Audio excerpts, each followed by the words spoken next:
বন্ধুরা, এই খামারে অনেকগুলো রাজহাঁস থাকে, কিন্তু একদিন একটি রাজহাঁস ওখান থেকে পালিয়ে যায়। সে এখান থেকে পালিয়ে মরুভূমির দিকে হাঁটতে হাঁটতে চলে যায়। সে হাঁটতে হাঁটতে অনেক দূরে চলে যায়।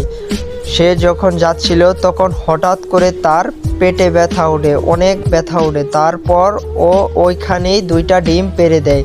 দুইটা ডিম পেড়ে এখানেই রেখে চলে যায়। সে যখন এখান থেকে চলে যায় তখন একটি তোতা পাখি আসে, এই ডিম দুটোকে দেখতে পায়।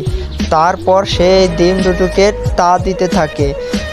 অনেক দিন তা দেওয়ার পর ওই দুইটা ডিম থেকে দুইটি ফুটফুটে রাজহাঁসের বাচ্চা হয়। তোতা পাখিটি এই দুটা বাচ্চা নিয়ে খুবই চিন্তিত ছিল। তখন একদিন তোতা পাখি রাজহাঁসকে খুঁজতে গেল আর তাকে পেয়ে ফেললো। তাকে নিয়ে এই দুটি বাচ্চার কাছে নিয়ে আসলো। তখন এই বাচ্চা দুটোকে রাজহাঁসের কাছে দিয়ে দিল। তারপরও তোতা পাখিটি কাঁদতে থাকে, কারণ তোমরা কেউ লাইক সাবস্ক্রাইব করো নাই।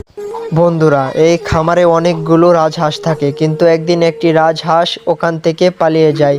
সে এখান থেকে পালিয়ে মরুভূমির দিকে হাঁটতে হাঁটতে চলে যায়। সে হাঁটতে হাঁটতে অনেক দূরে চলে যায়।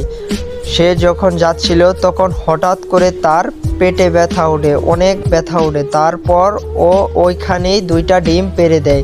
দুইটা ডিম পেড়ে এখানেই রেখে চলে যায়।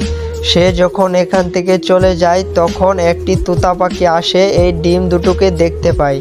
তারপর সে এই ডিম দুটোকে তা দিতে থাকে। অনেক দিন তা দেওয়ার পর ওই দুইটা ডিম থেকে দুইটি ফুটফুটে রাজহাঁসের বাচ্চা হয়।